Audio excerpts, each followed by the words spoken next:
नमस्कार दोस्तों, आप सभी का हमारे इस विश्व भारती चैनल में बहुत-बहुत स्वागत है। आज हम आपको बहुत अच्छी जानकारी देने जा रहे हैं। आप सभी को सबसे पहले बहुत-बहुत शुभकामनाएँ क्योंकि अंतर्राष्ट्रीय स्तर पर भारत का फॉरेन एक्सचेंज के मामले में 5वां नंबर यानी टॉप 5th नंबर लग रहा है, टॉप 5th रैंक। और उसका भारत का सरकार का जो रिजर्व्स है वो लगभग 600 अरब करोड़ के पार फॉरेन एक्सचेंज के रिजर्व्स है, फॉरेक्स रिजर्व्स। और ये इतना सब कोरोना का ये सब चलते हुए 1 डेढ़ साल हो चुका कि इतने सारे लॉकडाउन वगैरह सब दुनिया भर की चीजें, उसके बावजूद अगर भारत के पास फॉरेन एक्सचेंज रिजर्व 600 करोड़ को पार करते हैं तो आप समझ सकते हैं। और दूसरी बात तो विश्व में 5वें नंबर पर, जबकि अमेरिका यानी यूनाइटेड स्टेट्स के खुद के फॉरेन एक्सचेंज रिजर्व भी 142 करोड़ हैं। तो आप समझ सकते हैं कि भारत किस स्तर पर प्रगति कर रहा है, काम कर रहा है और किस तरह से विदेशी निवेश यानी फॉरेन इन्वेस्टमेंट भारत में आ रही है। दूसरा तो आपको बता दें कि भारत के आगे जो 4 है उसमें है चीन और रशिया, जापान और स्विट्जरलैंड। और ये क्षेत्र के एक्सपर्ट जो हैं वो बता रहे हैं कि आने वाले उनके हिसाब से कि आने वाले कुछ ही हफ्तों में चाइना और रशिया ये दोनों को भारत पास करके आगे निकल जाएगा। तो इसीलिए आप सभी को इस विषय पर बहुत-बहुत शुभकामनाएं क्योंकि आपने देश में जिस नेतृत्व को चुना है, भारत के प्रधानमंत्री श्री नरेंद्र मोदी जी, उनके नेतृत्व में इतनी अच्छी प्रगति वो आप ही की तरफ से काम कर रहे हैं। तो उनका तो योगदान है ही है, लेकिन आपका भी इसमें योगदान है। इसलिए आपको बहुत-बहुत बधाइयाँ। और हमारे भारत के प्रधानमंत्री श्री नरेंद्र मोदी जी, उनको बहुत-बहुत धन्यवाद। अब इस विषय के बाद आज का हमारा दूसरा विषय है। आप सभी लोग जानते हैं कि 1 साल पूरा हो चुका है सुशांत सिंह राजपूत की जिस तरह से मृत्यु हुई उसका आज तक पता नहीं लग पाया। लगभग 10 महीने हो चुके हैं। अगस्त में कुछ सीबीआई ने इसकी इन्वेस्टिगेशन अपने हाथ में ली। यानी आप समझ सकते हैं कि क्या चल रहा है। 10 महीनों में आज तक उनके साथ क्या हुआ ये पता नहीं चल पा रहा है। ड्रग्स में वो सिद्धार्थ पिठानी को अरेस्ट किया, कई लोगों की इन्वेस्टिगेशन की, कुछ मेरे ख्याल से 10 या 13 लोगों के ऊपर कुछ चार्जशीट फाइल हुई है, लेकिन वो ड्रग्स के मामले में है। तो ये सब ड्रग्स के विषय चल रहे हैं। लेकिन उनके मौत का जो विषय है, जिस तरीके से उनकी मौत हुई, मर्डर था या जो भी कुछ था, उस विषय में आज तक हमें कुछ जानकारी नहीं मिल पाई और सुशांत के परिवार को भी आज तक जानकारी नहीं मिल पाई। इसका हमें आज तक दुख होता है। हमें ये सोचने पे मजबूर होते हैं कि क्या चल रहा है, क्योंकि हमें काफी सारे लोग संपर्क करते हैं, हमारे हजारों जो व्यूअर्स हैं, जो हमारे वीडियोस देखते हैं, वो हमें संपर्क करके ये जानना चाहते हैं कि क्या चल रहा है। तो हम भी भारत की जनता की वजह से तरफ से और हमारे दर्शकों की तरफ से भारत सरकार के जो गृह मंत्री हैं श्री अमित शाह जी, उनसे निवेदन करते हैं कि वो इस विषय में जल्द से जल्द या तो खुद कुछ जानकारी दे जनता को या फिर सीबीआई को आदेश दें कि वो जनता को बताए कि क्या चल रहा है, किस स्तर तक ये जो है जांच पहुंची। हालांकि कायदे के हिसाब से वो बताना उनको जरूरी नहीं है, लेकिन यहाँ पर विश्वास की बात है कि लोगों की जो विश्वास है सीबीआई में या केंद्र सरकार में, ये डगमगाना शुरू न हो और उन लोगों का विश्वास बरकरार रहे और जांच सही दिशा में चल रही है, नहीं चल रही है, कहाँ तक पहुंची, उसका कुछ तो अंदाजा मिलना लोगों को अब बहुत जरूरी हो गया है। तो इसी विषय के ऊपर हम हमारे जो बहुत ही लाडले सुशांत सिंह राजपूत जी, जो आज हमारे बीच में नहीं है लेकिन उनकी आत्मा जरूर हमारे बीच में है, उनको हम इस वीडियो के माध्यम से श्रद्धांजलि अर्पण करते हैं। और हमारी भगवान से, परमात्मा से, परमेश्वर से यही प्रार्थना है कि उनकी आत्मा को शांति प्रदान करे और उनके साथ जो भी यहाँ अन्याय हुआ, गलत हुआ है, उसका जो है उनको न्याय मिलना चाहिए, उनके घर परिवार वालों को न्याय मिलना चाहिए। और उनके घर परिवार वालों को सुख और शांति प्रदान करे, ये हमारी भगवान से प्रार्थना है। अब हम आते हैं अपने अगले तीसरे और अंतिम विषय पर, जो कि बहुत महत्वपूर्ण है। महाराष्ट्र में जो भी कुछ उथल-पुथल चल रही है या जो भी कुछ राजनीति चल रही है, वहाँ की जो 3 पहियों वाली, अलग-अलग साइज़ के 3 पहियों वाली महाविकास आघाड़ी सरकार है,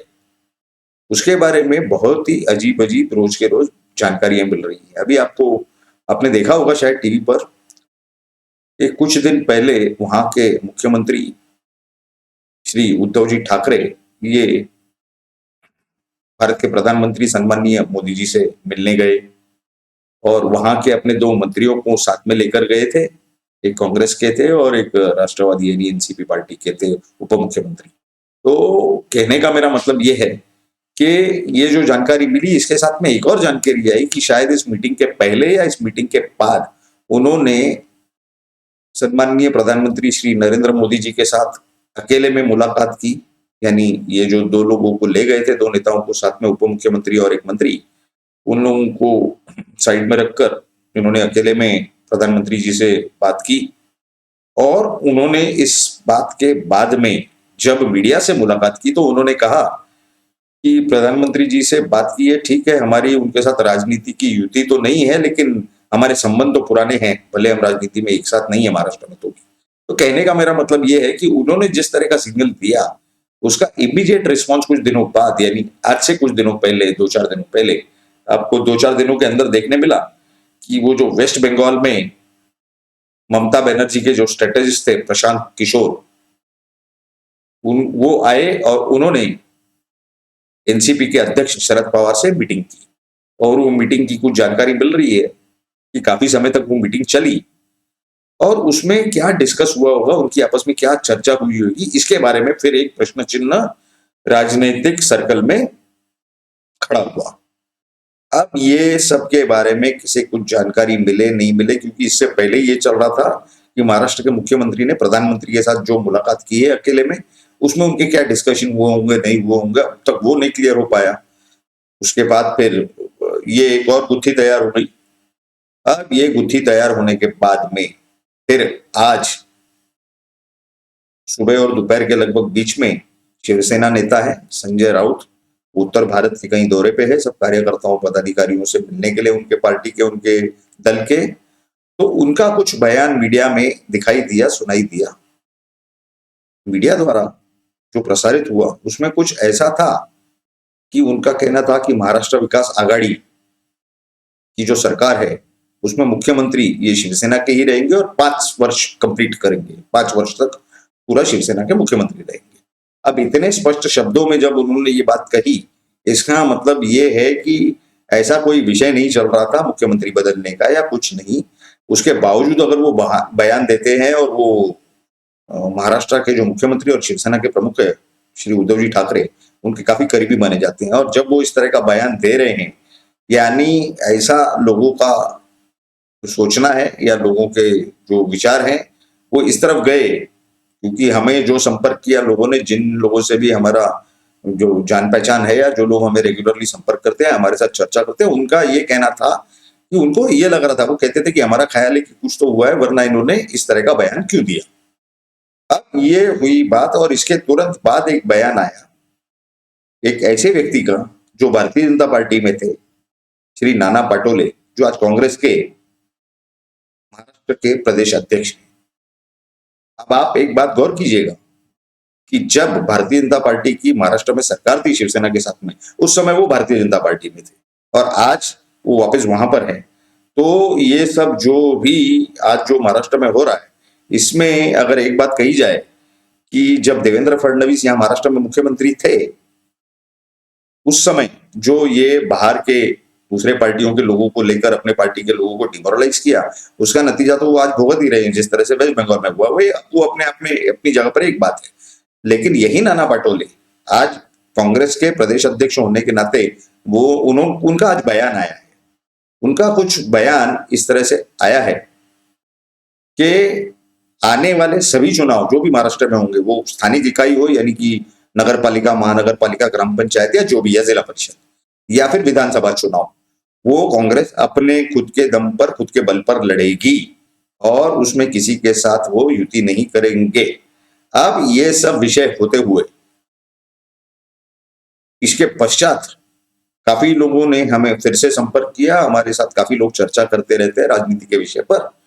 तो हमें कुछ ऐसी जानकारी मिली कि महाराष्ट्र में जो पूर्व उप मुख्यमंत्री यहाँ के अशोक चौहान, उनके अंडर में कुछ एक समिति बनाई हुई थी कि कांग्रेस की ये जो वेस्ट बंगाल में जो खात्मा हुआ है पूरा, वहां पर एक भी उनका विधायक नहीं आया।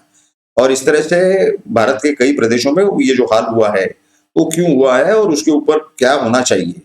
तो ऐसी कुछ अंदर के सूत्रों से जानकारी मिल रही है, जो कि अभी तक ओपनली डिक्लेयर नहीं हुई है, ऑफिशियल डिक्लेरेशन कोई नहीं हुआ है उसका, और ना ही कुछ किसी ने किसी को ऑफिशियली बताया है। लेकिन अंदर ही अंदर इनके पार्टी के अंदर जो भी कुछ हुआ है और इन्होंने उसके बारे में रिपोर्ट जो है वो सबमिट की है, पूरी जानकारी लेकर, पूरी खोजबीन करके। तो उस रिपोर्ट के बारे में कुछ लोगों का ऐसा कहना है कि उस रिपोर्ट में ऐसा है कि कांग्रेस की ये जो हार हुई पूरे भारत में, प्रदेशों में, कई नगर पालिका, महानगर पालिका, ग्राम पंचायत या जहां पर भी, वो इस वजह से हुई है कि उन्होंने जिस जिस दल या संगठनों के साथ जो टाइप किया, जो युति की या जिनके साथ में अलाइनमेंट किया, उसमें से कई ऐसे दल और ऐसे कई संगठन थे जो कट्टरपंथी थे। अब वो कट्टरपंथियों के साथ उनका जो अलाइनमेंट है वो करके ये कांग्रेस को नुकसान हुआ है इस वजह से, क्योंकि उनके जो डेमोक्रेटिक या सेक्युलर इमेज है उसको धक्का लगा है, ऐसा इस कमेटी ने सुझाव दिया है, ऐसी जानकारी मिल रही है। हालांकि इस बारे में कोई अभी तक डिक्लेरेशन हुआ नहीं और ये उनके पार्टी के अंदर की बात है, वो डिक्लेयर करे नहीं करे वो उनकी मर्जी है। वैसे ऐसी भी कुछ जानकारी मिल रही है सूत्रों से कि उनके पार्टी के अंदर दो ग्रुप हैं, दो गठ हैं या जो है, वैसे तो जानकारी ये भी है कि तीन है, क्योंकि प्रियंका गांधी भी अपने हिसाब से काम करती है, उनकी अलग लॉबी है। लेकिन यहाँ पर जो है सोनिया जी है और राहुल गांधी। तो अब इसमें ये चल रहा है कि राहुल गांधी तो पहले ही ये महाराष्ट्र के एमवीए सरकार बनाने के खिलाफ थे, क्योंकि वो शिवसेना को तो कट्टरपंथी मानते हैं, फंडामेंटलिस्ट पार्टी, हिंदू समर्थन वाली। तो इस वजह से ये सब जो जानकारी जाने के बाद में अब जिस तरह से आहिस्ते आहिस्ते राहुल गांधी अपने हाथ में कांग्रेस के सूत्र ले रहे हैं, संभाल रहे हैं, तो वैसे वैसे ये सब बदलाव हमें देखने मिल रहे हैं। और ऐसी संभावना नकारी नहीं जा सकती आज की परिस्थिति में कि ये शायद उनका इंस्ट्रक्शन है कि कांग्रेस ने अब अलग होना है, इस एमपीए का ज्यादा समय तक भाग नहीं रहना है। तो इसके ऊपर भी आगे की जानकारी हमें कुछ सूत्रों से फिर ये मिली कि भाई यहाँ पर एक थर्ड फ्रंट बनाने की तैयारी हो रही है, जो कि बात कुछ मीडिया में भी आई है अभी रात में कुछ समय पहले। तो कहने का मतलब ये है कि इस सब जानकारी के आधार पर और जो ये सब बयान आ रहे हैं और जो इनके, आपने देखा होगा कि कल या परसों की बात है कि पुणे की जो महानगर पालिका है वहां पर भी जो चुनाव है, एनसीपी यानी राष्ट्रवादी के जो आज महाराष्ट्र के मुख्यमंत्री अजित पवार, उनका ये बयान था कि वो अपने खुद के बल पर, यानी उनकी पार्टी अपने खुद के बल पर वहां के चुनाव लड़ेगी, जो कि चुनाव अभी आने वाले जनवरी या फरवरी में आ रहे हैं। तो कांग्रेस का उसके बाद बयान आया कि पूना में वो भी चुनाव अपने दम पर लड़ेंगे, उसके बाद शिवसेना का भी बयान आया। तो जब ये सब अलग अलग लड़ने वाले हैं, तो इन्होंने जो महाविकास आघाड़ी बनाई थी उस समय उन्होंने कहा था कि हम किसानों के लिए आए हैं, किसानों का भला करेंगे। उस विषय में भी उनके एक मंत्री है राजेंद्र सिंह ने या राजेश सिंह ने, उनका एक बयान आया कि सरकार की तिजोरी जो है वो पूरी खाली है और हम इस बार किसानों को कुछ मदद नहीं कर पाएंगे। तो ये जो पूरा मकसद था ये सरकार बनाने का, वो तो पूरी तरह से खत्म होता हुआ दिख रहा है। यानी कि अगर ये सब चीजों को जोड़ा जाए तो आपके भी समझ में आ रही है बात कि आगे जो है ये बात खत्म होने जा रही है और महाराष्ट्र के अंदर जो सरकार बैठी है वो कब किस, क्योंकि अब जो है कोरोना काल चल रहा है, अभी कोविड के लॉकडाउन और ये सब, तो इसमें जो भी पार्टी अगर पीछे हटती है, अपना समर्थन वापस लेती है या अपना राजीनामा देते हैं, रिजाइन करते हैं और सपोर्ट विड्रॉ करते हैं गवर्नमेंट को, तो उनके ऊपर होगा कि भाई इस पेंडेमिक के चलते आप लोगों ने ऐसे कैसे किया। तो इस वजह से ये सब फेस सेविंग एक्सरसाइज चल रही है, ऐसे कई एक्सपर्ट्स का मानना है। तो ये सब के चलते आप खुद समझिए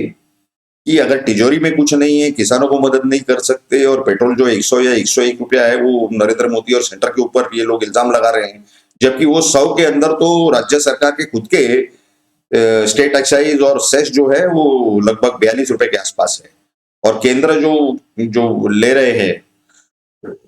सेंट्रल एक्साइज वो करीब करीब 21 या 22 रुपए है। यानी राज्य आजकल इतने बड़े हुए हैं कि भारत से ज्यादा बड़े हैं, कि जो केंद्र जो पैसे जमा कर रहे हैं पूरे भारत में अपना सब काम करने के लिए, जनहित का और जनता के लिए, उससे डबल राज्य सरकार जमा कर रही है, और ये जमा करते हुए भी उनके पास किसानों के लिए पैसे नहीं है, तिजोरी खाली हो चुकी है। अभी आप समझ सकते हैं कि क्या चल रहा है। इस जो लॉकडाउन के दौरान वाइन शॉप खुले हुए थे, उनको होम डिलीवरी अलाउ की थी, लेकिन जनरल स्टोर जो थे वो सुबह 7 से सुबह 11 बजे तक अलाउ किए गए थे, उनको परमिशन दी गई थी। उसके बाद बंद करना है, होम डिलीवरी अलाउड नहीं। इसेंशियल है भाई, उनकी तो होम डिलीवरी रखनी चाहिए। आप शराब की होम डिलीवरी रखवाते हैं लेकिन अनाज की नहीं। ये किस तरह का कारोबार चल रहा है ये आप कुछ समझ लीजिए। उसके बाद जब वो समय बढ़ाया तो वही सुबह 7 से दोपहर के 1, अब किया है सुबह 7 से 4 बजे तक, शाम के या दोपहर के 4 बजे तक। लेकिन वाइन शॉप ये सुबह खुल सकता है, 4 बजे तक काउंटर खुला रहता है उसका, आप काउंटर से ले सकते हैं, और उसके बाद 8 बजे तक होम डिलीवरी भी वो रख सकते हैं काउंटर बंद होने के बाद। यानी आप समझ सकते हैं कि पूरा रेवेन्यू महसूल गवर्नमेंट को मिलते हुए उन्हें करना की कुछ इच्छा दिखाई नहीं देती, कुछ करने की इच्छा नहीं है। अब ऐसे हालात में महाराष्ट्र की जो परिस्थिति है, इसमें आप अंदाजा लगाइए कि आगे किस दिशा में ये सरकार जा रही है, और इसके साथ में आगे क्या हो सकता है। इनकी आपस में इसी तरह से ये बने रहेंगे या अनबन होगी या क्या, इस बारे में आपकी हम राय जानना चाहते हैं। आप जरूर नीचे कमेंट बॉक्स में आपकी राय दें। आप हमारे इस चैनल को जरूर सब्सक्राइब करें, साइड में जो बेल का बटन है, घंटी का बटन है, उसे क्लिक करें, वहां पर ऑल को क्लिक करें, ताकि आपको हमारे वीडियोस की सही सही समय पर जानकारी मिलती रहे, ताकि आप हमारे वीडियो सही समय पर देखें और पूरी अच्छी अच्छी जानकारी लें और अपना ज्ञान बढ़ाए, और दूसरों को भी ये सब जानकारी दे, ताकि देश हित में क्या चल रहा है और क्या नहीं चल रहा है ये जानने का अधिकार आपको भी है, और आपके जितने सारे रिश्तेदार, दोस्त, घर के लोग, परिवार के लोग, अड़ोस पड़ोस के लोग, ये सभी को अधिकार है। आप सभी से हमारे ये वीडियोस शेयर करें, ताकि सबको सही सही समय पर और सही सही जानकारी मिले। आप सभी ने इतना समय दिया और हमारे इस वीडियो को देखा और सही सही जानकारी ली, इस चीज के लिए आप सभी का बहुत बहुत धन्यवाद। जय हिंद।